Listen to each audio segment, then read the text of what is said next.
What is going on, everyone? MikeO back with my Day 5 recap of the 2025 National. Day 5 in the books, meaning the Nationals in the books. Sunday is always, to me, almost a must-attend day. It is the final day, so it has a different feel. There's certainly some dealers ready to get out of there.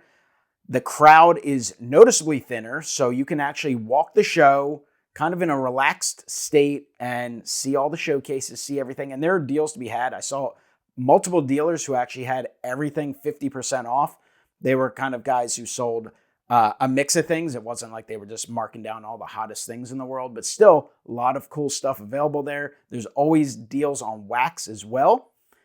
But it's just, it's fun. I mean, I love the National. It's a ton of fun.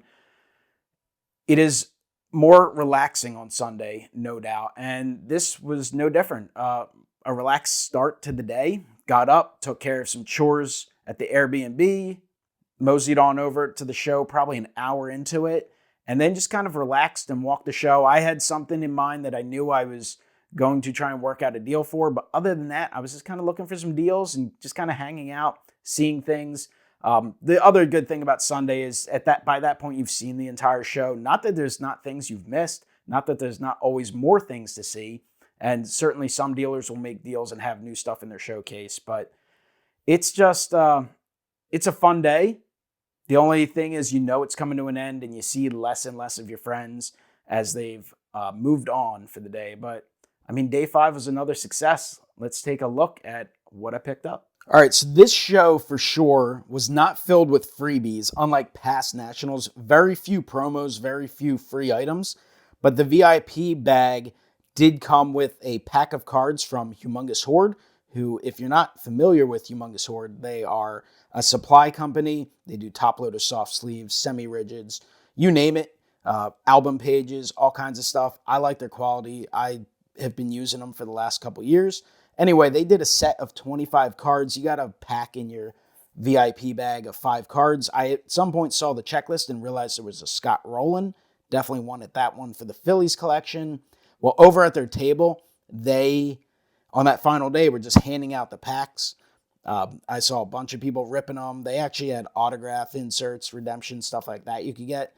So I was able to grab one of these. There's the, fairly generic back, but really cool front. Nice illustration. So I was actually happy to pick up that Scott Rowland.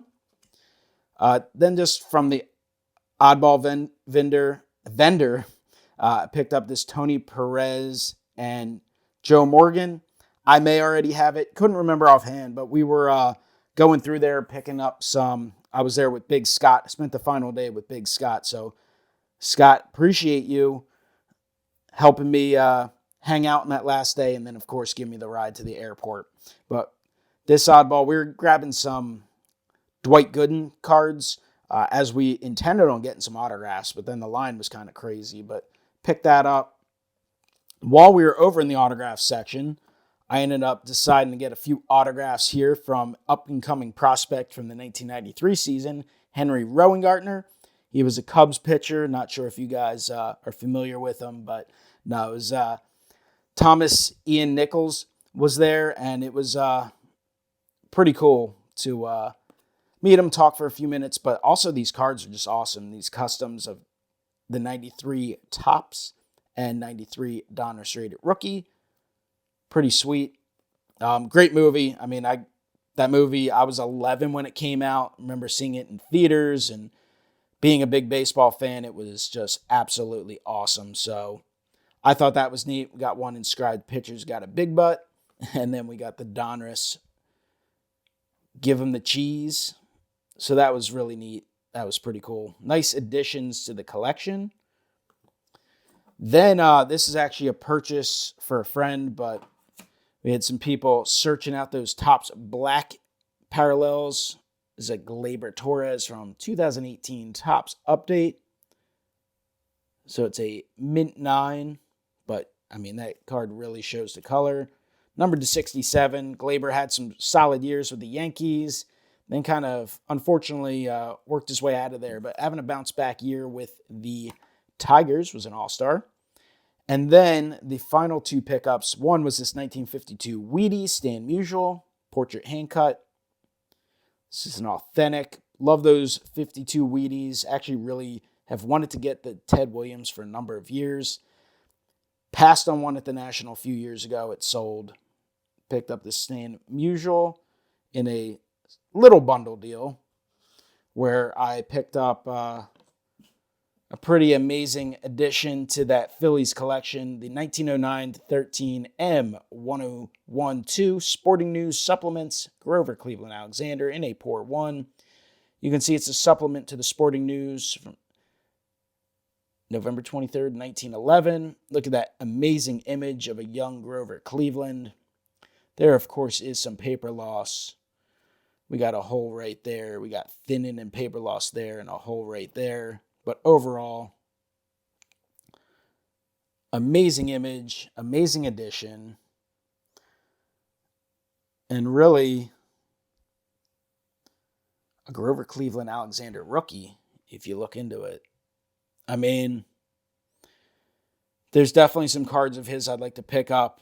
Would love to get that Cracker Jack at some point, but this was like a must-have. I saw it. It was priced very, very fairly. The dealer was willing to negotiate a bit, and it's just something and a deal you can't turn down. I mean, there's no going wrong with this. It's an amazing addition to the collection, and I think it's something that, of course, will retain value. There's only a handful in existence. I mean, the pop report on these is not high. Pop report only means so much with a lot of the modern stuff. With the old school stuff, sure, there could always be a handful more found, but not many. Paper thin supplement. Not easy to store, not easy to retain. Just an amazing pickup, an amazing addition to the Phillies collection. So, pretty thrilled with how day 5 turned out. Quality time with some friends. Saw a bunch of people at the show still, even though that crowd had thinned out. And then got to spend some quality time with Scott. And then next thing you know, it was back to traveling home, the reality of the airport. And, it becomes a long day. But back and excited to see what the hobby has to offer going forward.